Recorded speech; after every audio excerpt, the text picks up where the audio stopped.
સર્વે શ્રોતાઓને સુપ્રભાત તથા નમસ્કાર.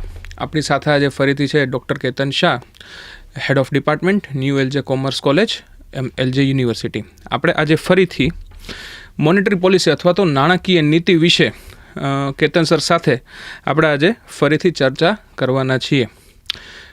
વધારે સમય વ્યર્થ ન કરતા આપણે ચર્ચા ઉપર આગળ વધીએ. Good morning sir. Good morning. Sir, સૌથી પહેલો ક્વેશ્ચન કે એક ખાલી નાનકડું ઇન્ટ્રોડક્શન આપો કે મોનેટરી પોલિસી અથવા તો નાણાકીય નીતિ શું છે? દર 2 મહિને ભારતમાં રિઝર્વ બેંક ઓફ ઇન્ડિયા દ્વારા મોનેટરી પોલિસી જાહેર કરવામાં આવે છે. બીજા દિવસે સવારના છાપામાં હેડલાઇન જોવા મળે. હેડલાઇન આવી હોઈ શકે, રેપો રેટમાં 0.25% ઘટાડો થયો અથવા 0.25% વધારો થયો વગેરે વગેરે. હવે જવાબ ઉપર મોનેટરી પોલિસી શું છે? આરબીઆઈ દ્વારા નાણાં પુરવઠામાં જે ફેરફાર કરવામાં આવે છે અને તેના દ્વારા વ્યાજદરમાં જે ફેરફાર થાય છે એ મોનેટરી પોલિસી. શું કામ જરૂર છે? તો એક અગત્યનો જે પાસું છે એ છે ભાવ સ્થિરતા, ફુગાવાને નિયંત્રણ રાખવા માટે મોનેટરી પોલિસી કે નાણાકીય નીતિની જરૂર રહે છે. સર, એક નાનકડું ઇન્ટ્રોડક્શન આપશો કે મોનેટરી પોલિસી કામ કઈ રીતે કરે છે? ઓકે, એક ફ્લો ચાર્ટ તમારી સમક્ષ મૂકું છું શબ્દોમાં. હમણાં જે 7મી ફેબ્રુઆરીએ જે મોનેટરી પોલિસી ડિક્લેર થઈ એના સંદર્ભમાં આરબીઆઈએ 0.25% રેપો રેટ ઘટાડ્યો. હવે રેપો રેટ શું પહેલાં સમજી લઈએ. આપણને જ્યારે લોનની જરૂર પડે છે, home loan, fridge loan, washing machine loan વગેરે, તો આપણે બેંક પાસે જઈએ છીએ. બેંક આપણને ધિરાણ આપે છે, એના ઉપર આપણને વ્યાજ ચૂકવવું પડે છે. એ વ્યાજને કહેવાય લેન્ડિંગ ઇન્ટરેસ્ટ રેટ.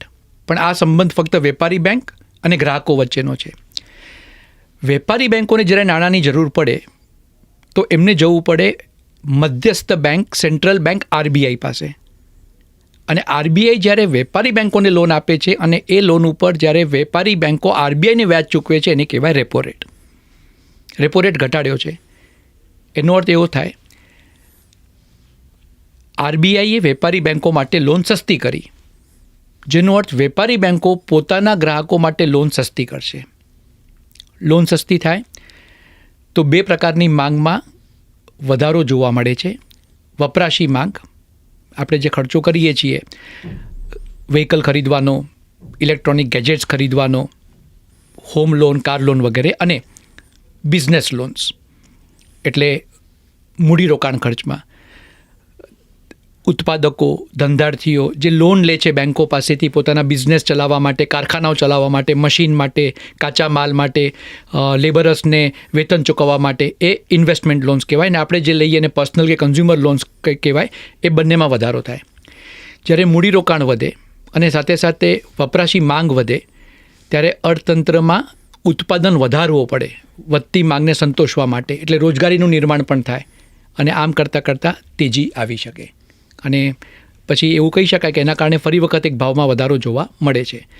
પણ મેં શરૂઆતમાં કીધું કે ભાવ સ્થિરતા એ નાણાકીય નીતિનું સૌથી અગત્યનું હેતુ છે. ભાવ સ્થિરતા, પણ ભાવ જડતા નહીં. ફુગાવો હોવો જ જોઈએ.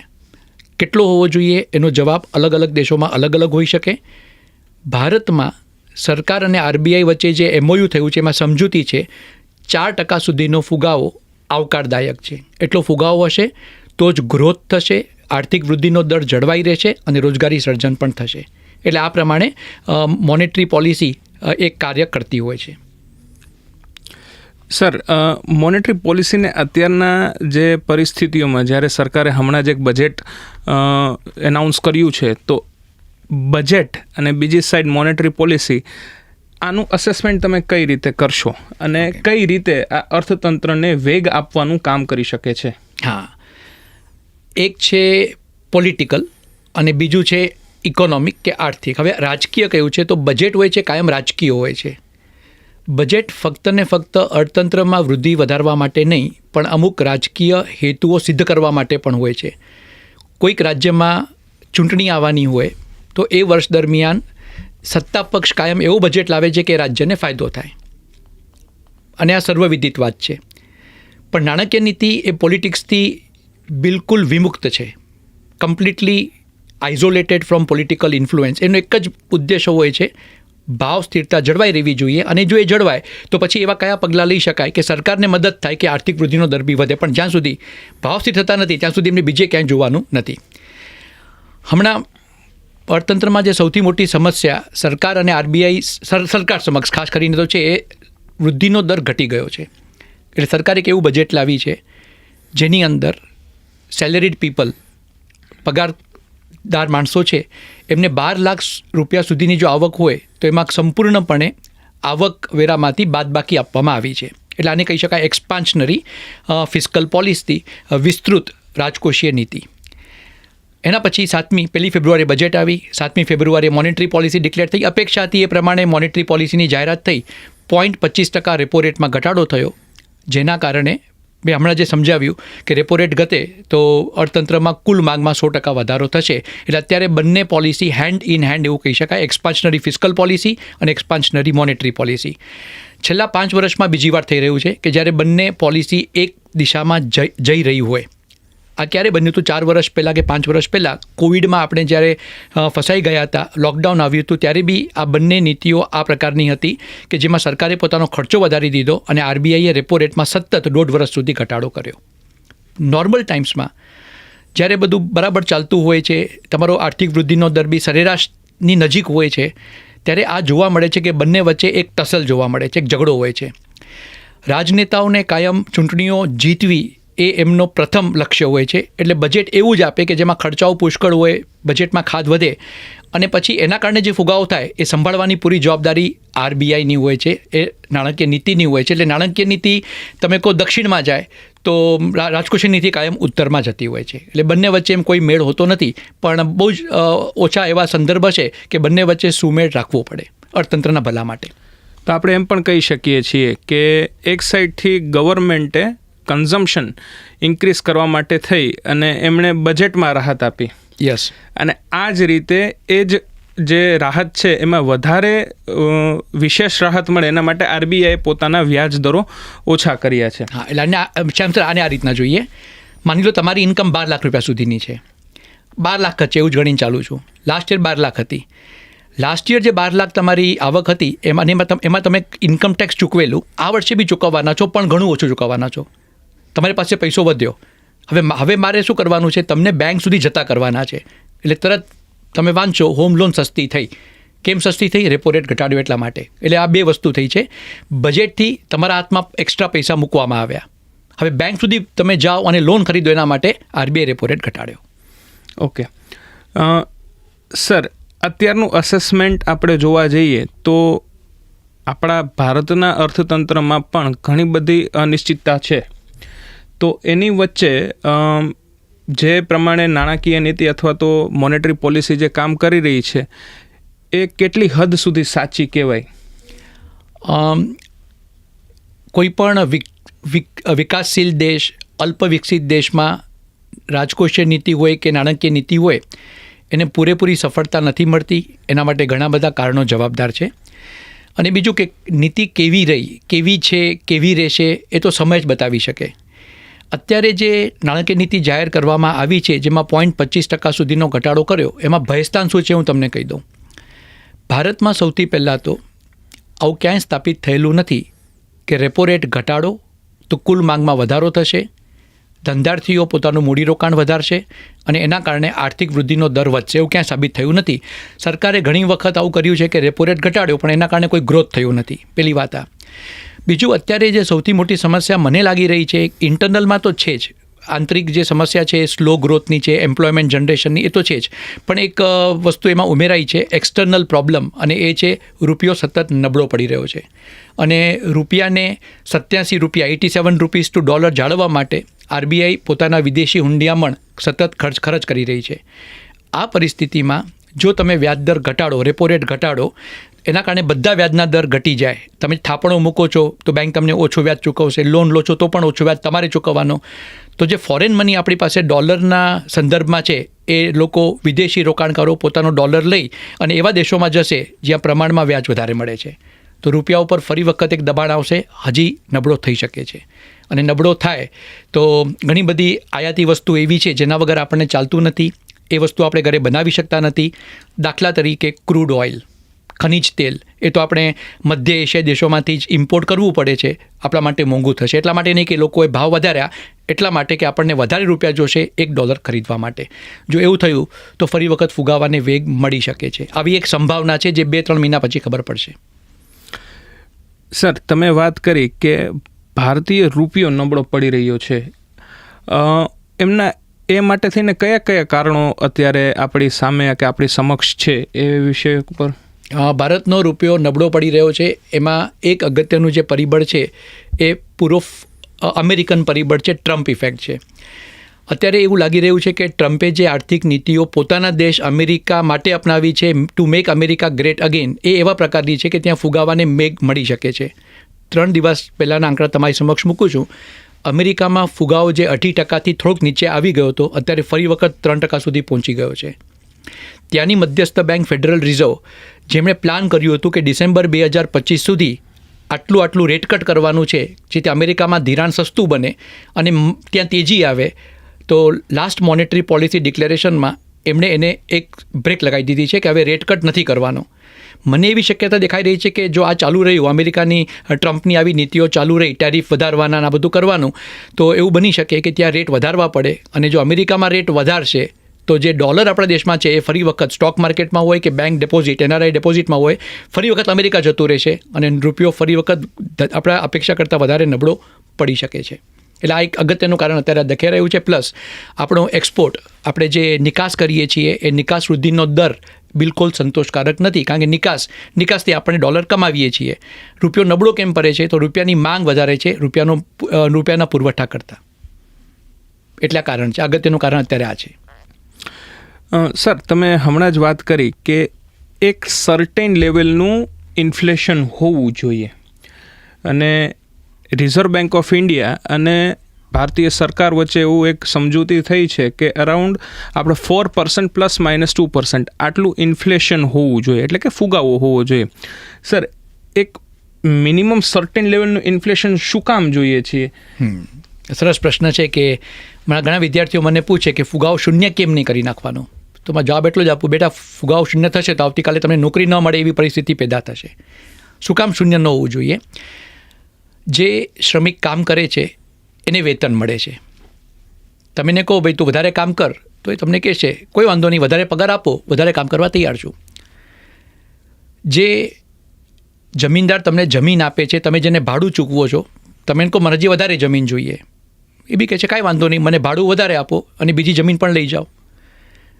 જે મૂડીપતિ તમને લોન આપે છે, તમે એમને કહો કે મારે હજી વધારે લોન જોઈએ છે, તો એ કહે છે કાંઈ વાંધો નહીં, વધારે વ્યાજ આપો, વધારે પૈસા આપવા તૈયાર છું. હું એક ઉદ્યોગ સાહસિક છું, બિઝનેસમેન છું, એન્ટરપ્રેન્યુઅર છું. તમે મને એમ કહો, સરકાર મને એમ કહે કે તમે ભાઈ જોબ જનરેટ કરો, રોજગારી સર્જન કરો, ઉત્પાદન વધારો, હું કંઈ ચોક્કસ કરીશ, મારો નફો વધારી આપો. નફો ત્યારે જ વધે જ્યારે પહેલાં કિંમતો વધે અને પછી ઉત્પાદનનો ખર્ચ વધે. એટલે ટોમ એન્ડ જેરી જેવું છે. બંને સરખા થઈ જાય તો મારે કામ વધારે કરવાનું અને મારી આવક ઉદ્યોગ સાહસિક તરીકેની નફો જે છે એ એટલી ને એટલી, તો હું શું કામ આ મહેનત કરું? એટલે કોઈ પણ દેશની અંદર, અમેરિકામાં 2% છે, ભારતમાં 4% છે. 4% સુધીનો ફુગાવો એટલા માટે જરૂરી છે કે એ જે ડિફરન્સ હોય છે, પ્રાઇસ રાઇઝ અને કોસ્ટ ઇન્ક્રીઝ, ભાવમાં વધારો અને એની સામે ઉત્પાદનના ખર્ચમાં વધારો, એ ડિફરન્સ જ્યાં સુધી હોય છે ત્યાં સુધી નફો વધતો જાય છે, જે એન્ટરપ્રિન્યોરને મળે છે. પણ આજે નફો વધ્યો અને આજે 4% ફુગાવો છે, આખા દેશ માટે લાભકારક છે. જે દિવસે શૂન્ય કરી નાખશો, બની શકે ઉત્પાદનના સાધનો તો છે, શ્રમિકો છે, ફળદ્રુપ જમીનો છે, યંત્રો છે, મૂડી પણ છે, પણ મારે ઉત્પાદન નથી વધારવું કારણ કે મારો પગાર નફો નથી વધી રહ્યો. અચ્છા, એટલે આપણે એવું કહી શકીએ કે એમને જે વધારાનું કામ કરવા કે મહેનત કરવાની જે ઇન્સેન્ટિવ છે, યસ, કે એમને જે એક પુશ મળે છે, એ પુશ કદાચ એમના હાથમાંથી સરી જાય છે, 100% સરી જાય છે અને આ તક એમને આપવાની જ રહે, એમાં આપણા બધાનું ભલું છે. સર, ઇન્ફ્લેશન સાઇડ કોઈ એવા અપસાઇડ રિસ્ક ખરા કે જેનાથી કદાચ ફુગાવો ભવિષ્યમાં વધી શકે છે, અથવા તો રિઝર્વ બેંક ઓફ ઇન્ડિયા જે નાણાકીય નીતિ લઈને આવી છે એમાં એમને કદાચ પીછેહટ કરવી પડે એવા કોઈ સંજોગો બની શકે એવું ખરું? શરૂઆતમાં મેં કીધું કે 0.25% રેપો રેટમાં જે ઘટાડો કર્યો છે એની અંદર ધારણા એવી છે કે એના કારણે લોન સસ્તી થશે, લોકો વપરાશી ખર્ચ વધારશે, વપરાશી ખર્ચ વધ્યો, માંગ તો વધી, પણ સામે જો પુરવઠો ન વધારી શક્યા તો ફુગાવો થઈ શકે. બીજું, ભારતમાં જે ફુગાવાનું મુખ્ય કારણ છે એ મેન્યુફેક્ચર્ડ ગુડ્સ નથી પણ કૃષિ પેદાશો છે. સપ્લાય સાઇડમાં જે પ્રોબ્લેમ કહીએ છીએ મોટાભાગનું એગ્રીકલ્ચર સાઇડ છે, જેને ફૂડ ઇન્ફ્લેશન કહેવાય છે, ખાદ્ય પદાર્થોનો ફુગાવો. હવે ખાદ્ય પદાર્થોનું જે ઉત્પાદન છે મોટા ભાગે નેચરલ ફેક્ટર્સ, કુદરતી પરિબળો ઉપર છે. સારું ચોમાસું જશે તો સમસ્યા એટલી ગંભીર નહીં હોય, પણ જો હીટ વેવ આવી જાય, સપોઝ હવે ઉનાળું આવી રહ્યું છે અને લાસ્ટ યરની જેમ હીટ વેવ વધારે તીવ્ર હોય તો 100% ઘણા બધા પાકોને નુકસાન થશે.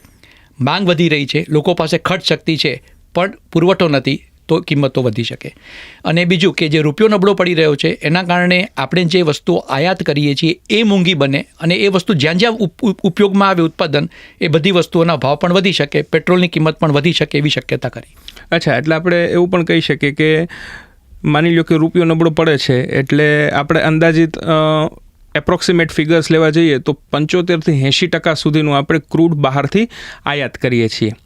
હવે રૂપિયો નબળો પડે છે એટલે આપણે વધારે પૈસા ચૂકવવાના છે પ્રતિ બેરલ. બરાબર છે. પ્રતિ બેરલ જ્યારે આપણે પૈસા વધારે ચૂકવીએ છીએ તો એ ક્રૂડ મોંઘું થયું છે, એના લીધે બધા જ આપણા જે ફ્યુલ્સ છે એ મોંઘા થાય છે. અને અલ્ટિમેટલી એનાથી જે ઉપરથી ચેઇનમાંથી જે વસ્તુ મોંઘી થતી જાય છે એટલે એ નીચે સુધી આવે ત્યારે એ વસ્તુ મોંઘી થતી જવાની છે. અને આના કારણે કદાચ હજી પણ ઇન્ફ્લેશનને કે ફુગાવાને વેગ મળી શકે છે. 100%. તમે ખરીદવા જાઓ, બટેટા ખરીદવા જાઓ, ડુંગળી ખરીદવા જાઓ, શાકભાજી પૂછો ભાવ કેમ વધાર્યા, એક જ જવાબ આપશે, પેટ્રોલ મોંઘું થયું. હવે એને ખબર નથી કે પેટ્રોલ મોંઘું કેમ થયું. પેટ્રોલ એટલા માટે મોંઘું થયું કારણ કે તમારો રૂપિયો નબળો થઈ ગયો છે. જે દેશમાંથી પેટ્રોલ આયાત કરીએ છીએ, પછી ઈરાન હોય, ઈરાક હોય કે અમેરિકા હોય, એમણે ભાવ નથી વધાર્યા પણ રૂપિયો નબળો પડ્યો એટલે પહેલાં કરતાં વધારે રૂપિયા ચૂકવવા પડે છે $1 ખરીદી કરવા માટે. પછી કિરાણાની દુકાન ઉપર જાઓ તો નેક્સ્ટ આવતા મહિનાનો બિલ તમને વધારે લાગશે. તમે પૂછો તો કહેશે બેન આ તુવેર દાળ મોંઘી થઈ ગઈ, આ મગદાળ મોંઘી થઈ ગઈ, ચોખા મોંઘા થઈ ગયા, ખાદ્ય તેલ મોંઘું થયું. પાછું એને પૂછું કેમ, ડીઝલના ભાવ વધી ગયા એટલા માટે, હું તો ડીઝલ વેનમાં મંગાવું છું. એટલે બધાનું પછી કારણ એક જ આવે, અમૂલવાળાએ દૂધના ભાવ વધારી દીધા તો એનું બી એક કારણ હોઈ શકે, પેટ્રોલ મોંઘું થયું એટલા માટે. ટ્રાન્સપોર્ટેશન વગર ઉત્પાદન, જે વસ્તુ ઉત્પાદન થાય છે એ ગ્રાહકો સુધી પહોંચી શકતી નથી અને બધા ટ્રાન્સપોર્ટેશનમાં ડીઝલ અને પેટ્રોલનો ઉપયોગ થાય છે.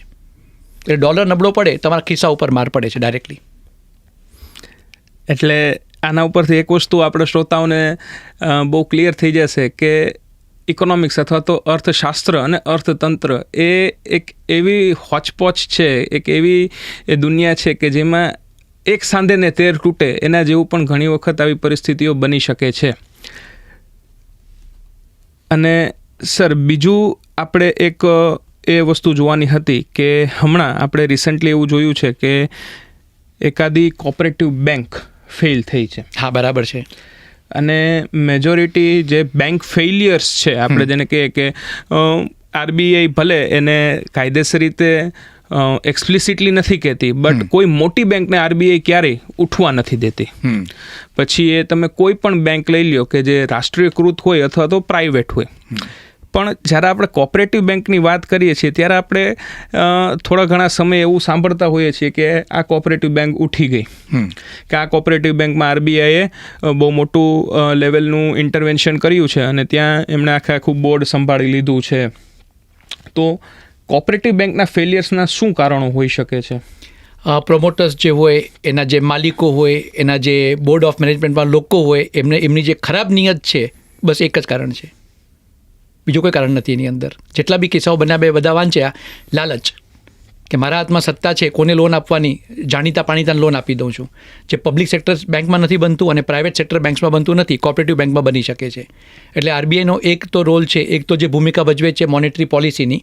બીજી અગત્યની ભૂમિકા આરબીઆઈની છે રેગ્યુલેટરી અને સુપરવાઇઝરી રોલ, એટલે દેખરેખ કરવાની બેંકોની અને એના ઉપર નિયમન કરવાનું. પહેલાં આ બધું રાજ્ય સરકારો કરતી હતી, હવે આરબીઆઈએ પોતાના અંતર્ગત લીધું છે એટલા માટે બહાર આવે છે અને આરબીઆઈ નોટિસ આપી દે છે તમને કે તમે ડિપોઝિટ છે તો ઉપાડી લો અને તમે આ બેંક ક્લિયરિંગમાં અમે નહીં જવા દઈએ એમના પૈસા, અને એ બેંકને લોન આપવાની સત્તા બંધ કરી દેવામાં આવે છે. એટલે આપણા માટે વોર્નિંગ છે. એટલે બ્લેકલિસ્ટ કરતી હોય છે જેથી આપણને બી ખબર પડે કે બેંકમાં જઈ અને ડિપોઝિટ થાપણો તો મૂકવાની જ નહીં. એના ઘણી વખત આવું બને છે કે આખા વર્ષ દરમિયાન 10થી 12 કોઓપરેટિવ બેંકને બંધ કરવા માટેનો ફરમાન આરબીઆઈ જાહેર કરતી હોય છે. એટલે મેજોરિટી કેસમાં જ્યારે એમના પ્રમોટર્સ છે કે એમના જે ટોચ અધિકારીઓ છે તો એમની લાલચ અથવા તો એમની ખરાબ નીતિના લીધે આવી બેંકો ને બંધ કરવી પડે છે આરબીઆઈને પોતાનું લાઇસન્સ. આરબીઆઈએ ઘણી બધી વખતે ઘણી બધી બેંકોના લાઇસન્સ કેન્સલ કર્યા છે અને એમને ચોખ્ખે ચોખ્ખું કહેવામાં આવે છે કે ભાઈ તમે બધા જ પૈસા તમારા આપી દો, અથવા તો ઘણી વખત એવું પણ થાય કે એક્સ્ટ્રીમ કેસની અંદર મર્જર અથવા તો એક્વિઝિશન પણ કરાવવા પડે છે. તો thank you Ketan sir. Welcome. શ્રોતાઓને મજા આવી હશે એવી અમારી એક એક્સપેક્ટેશન છે અને અમે ફરીથી આવી જ રીતે મળતા રહીશું. સર્વેને પાછા નમસ્કાર. ખૂબ ખૂબ આભાર આપનો. નમસ્કાર.